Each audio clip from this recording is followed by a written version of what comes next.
Amen. Amen. Je vous salue à tous dans le nom de Jésus-Christ. Alléluia. Et je suis heureux d'être parmi vous ce soir. D'être chez nous, alléluia, dans la maison de Dieu. Alléluia.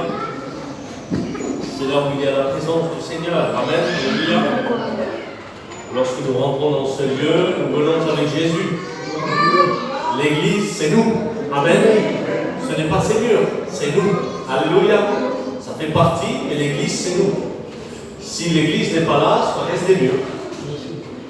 C'est nous qui nous amenons Jésus-Christ avec nous. Parce qu'il vit dans notre cœur. Amen. Et que Dieu soit béni et glorifié. Je suis heureux d'être là parce que, comme chaque année, nous partons pendant 2 ou 3 mois, 4 mois, 5 mois, tourner en mission dans toute la France. Et je suis revenu il y a une semaine. Le frère m'avait appelé plusieurs fois. Et j'étais toujours sur les villes pour annoncer l'évangile de Jésus-Christ. Amen. Je voudrais juste vous dire quelques mots. Le Seigneur a béni amplement. Nous avons vu des âmes se donner à Dieu. Nous avons vu des retrogrades venir à Dieu, des foyers réconciliés et des guérisons. De tout ce que Dieu fait. Alléluia. Parce qu'il n'a pas changé. Amen. Et que Dieu soit béni et glorifié. Je pense que c'est la plus belle chose qu'un homme et une femme peuvent voir. C'est une vie transformée par Jésus-Christ. Mais malheureusement, nous voyons aussi des difficultés, des problèmes, et qui n'en a pas. C'est assez difficile dans le monde où nous vivons aujourd'hui, mais Dieu est avec nous et il nous encourage. Alléluia. Que Dieu soit béni et glorifié. Je voudrais qu'on prie le Seigneur, encore une fois, si vous voulez. C'est pas grave, les enfants, laissez-les. On ne soit pas distraits. Surtout, ne passez pas à côté du mot de Dieu. Ça serait dommage.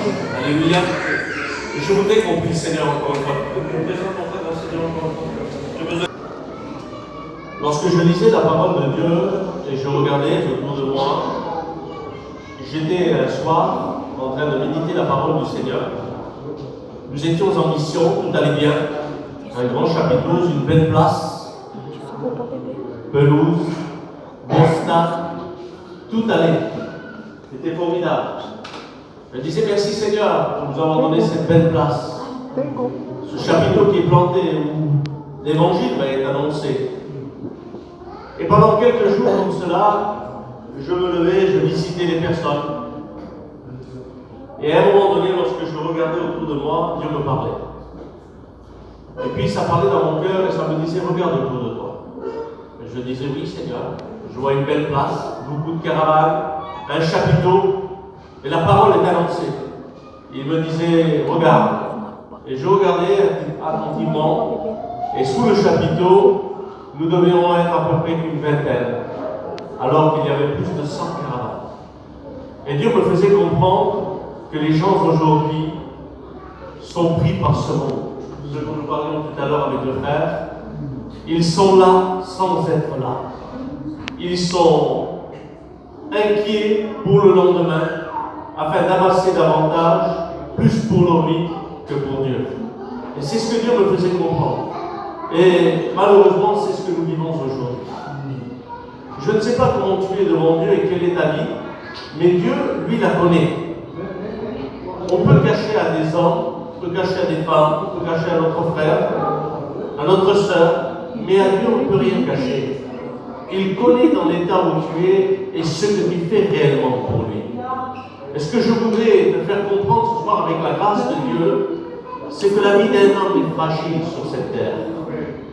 Et je voudrais te faire comprendre la réalité de la vie, ce que nous vivons aujourd'hui.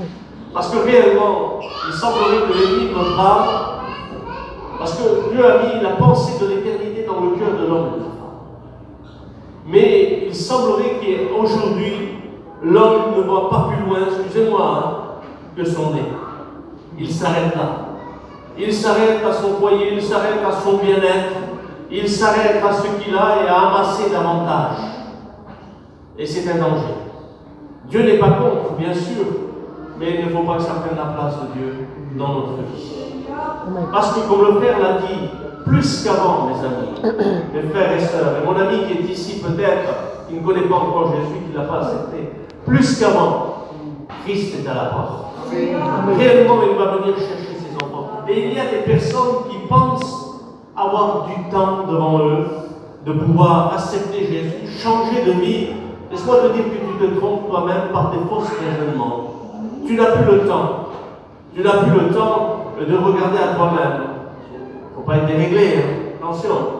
Tu n'as plus le temps à amasser que pour toi-même. Parce que c'est éphémère, ce n'est que pour un temps. Parce que Christ est à la porte.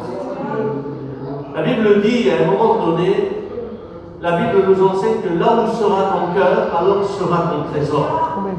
Et la question qui t'est posée à toi ce soir, comme Dieu me l'a posée un jour, c'est où est ton trésor? Où est ta richesse? Où est ton espérance? As-tu de l'espérance dans ce monde? Alors laisse-moi te dire que tu te trompes et le diable t'a trompé. L'espérance sur cette terre est éphémère, elle est passagère, elle est trompeuse. L'espérance, c'est d'avoir Christ dans notre vie. L'espérance, c'est de savoir qu'un jour, si nous quittons cette terre, nous savons où nous allons passer l'éternité. Si je viens à quitter la terre tout de suite, je sais où je vais. Mais toi, est-ce que tu sais où tu vas? Est-ce que réellement tu as cette certitude dans ton cœur que si tu viens à quitter cette terre au plus tard possible, comme Dieu le voudra, est-ce que réellement tu sais où tu passeras? Es-tu sûr de passer l'éternité avec Jésus ou loin de Dieu? Il ne faut pas avoir un cœur partagé. Dieu ne veut pas d'un cœur partagé, il veut un cœur entier. Amen. Alors tu n'as plus le temps de regarder pour toi-même et de croire dans ton cœur, parce que l'homme croit, la femme croit qu'il peut s'en sortir de lui-même et qu'il a toute la vie devant lui. Non, tu n'as pas toute la vie devant lui. Le temps est limité, le temps s'accélère devant nous, les semaines, les mois. Et j'étais en train de lire ce livre d'Ézéchiel, vous connaissez, d'Ecclésiaste, excusez-moi. Et puis il va dire, la parole d'Ecclésiaste, fils de David, roi de